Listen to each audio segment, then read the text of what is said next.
So I just wanted to show you this. This is scrambled tofu. Looks quite good, doesn't it? Quite impressed by that. And the bacon is the Richmond meat-free bacon. So yeah, I'll show you at the end, see what it looks like. But it's looking good so far. So the bacon is almost ready. Nice and crispy. That's how I like mine. How do you have yours? Do you like it really well done?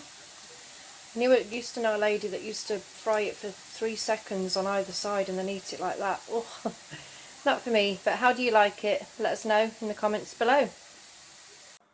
So there we have it. That's vegan bacon and eggs. Hope you enjoyed the video. See you next time. Eat your vegetables!